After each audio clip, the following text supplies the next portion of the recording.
Alright mga minamahal, anyway, it's me again, Alicia nyo, nagbabalik muli para sa ating panibagong video. So ngayon nga po mga minamahal, meron pong pagtitipon ang mga world leaders doon sa China. So ngayon, nakita sa isang groupie or selfie photos ng mga world leaders na wala si President Bongbong Marcos. Ngayon, ito yung tirada ng mga DDS. Bakit wala dyan si Bangag? Akala ko ba maayos siyang leader? Bakit hindi siya kabilang? Hindi siya inimbitahan sa meeting, sa pagtitipon ng world leaders dyan sa China? Talaga nga na mga angas ng mindset ng mga ng mga DDS. Oh, wait lang. Tingnan natin tong balitang to. Sabi dito, di raw invited. Hinanap ng ilang netizen ang presensya ni PBBM sa pagtitipon ng mga pinuno sa iba't ibang bansa sa Beijing sa China. Okay, let me clarify this issue. Paano pupunta si President Bongbong Marcos in the first place kung wala siyang invitation? Ngayon, hindi di porket hindi inimbitahan ng ating presidente, abay hindi na siya nagtatrabaho ng maayos. Ngayon kasi ganito, totoo naman, according sa Reuters, sa AP, and sa The Guardian. Nabasa ko yung articles mga minamahal na wala naman talaga doon si President Bongbong Marcos sa mga listahan ng mga dumalo doon sa Beijing noong September 3, 2025. Pero makikita natin na dumalo si President Putin ng Russia, si Kim Jong-un ng North Korea at iba pang mga world leaders. Pero totoo at klarado na wala naman doon si PBBM. Pero hindi ibig sabihin na wala siya doon ay hindi na siya nagtatrabaho at wala siyang ginagawa sa ating bayan. Mga minamahal, hindi sa parade na susukat ang leadership. Pakatandaan, hindi sa groupie nakikita ang isang pagiging leader. Makikita po yan sa gawa. Kasi ang tunay na leader ay nagtatrabaho. Diba? Mapaharap man or sa likod ng kamera sa ASEAN, nagtatrabaho ang totoong leader. Hindi di porket na wala doon, hindi inimbitahan, ay hindi na leader. Si PBBM, maybe title lang yan. Yan kasi mga Pinoy, ang hilig sa title eh. 'Di ba? Maybe titled lang yan. 'Di ba? Na makadalo doon. Pero kung nakikita nyo naman na maayos ang ginagawa ni President Bongbong Marcos, hindi nyo na kailangang questionin yan. At saka isa pa, paano iimbitahan si PBBM? Bumuboses tayo against the China. At beside huwag kayong mataas ang double standard, mga DDS. Noong si Aquino pa, ang nakaupo, inimbitahan din naman siya sa ganyang parade. Pero sino yung dumalo? Hindi siya, ambassador lang. O, panahon ni Erap, dumalo. Hindi rin, ambassador lang din ni Erap.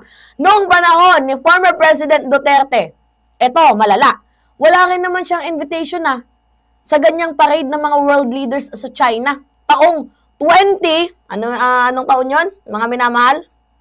Hanapin natin.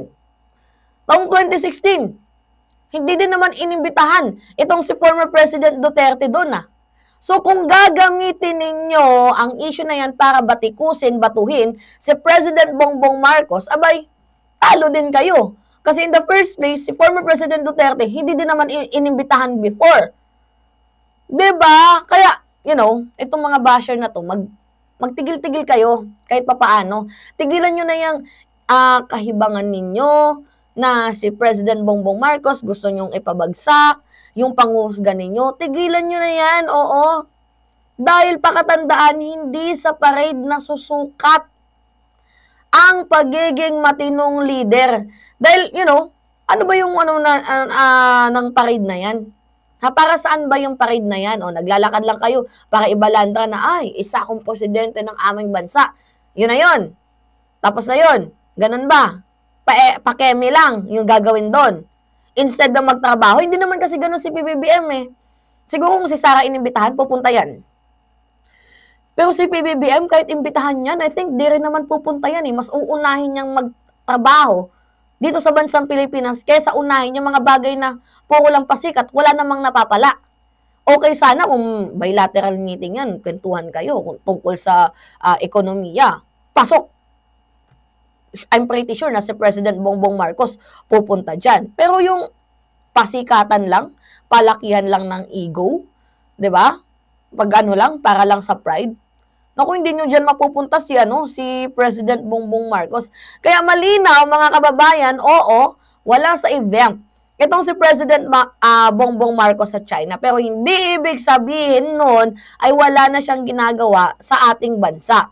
So, pakaulitin, ang leaders hindi nasusukat sa dami ng pictures abroad, kundi sa trabaho sa taong bayan. Kaya sa susunod, 'di ba, huwag agad magpapadala sa mga fake news itong mga DDS na 'to.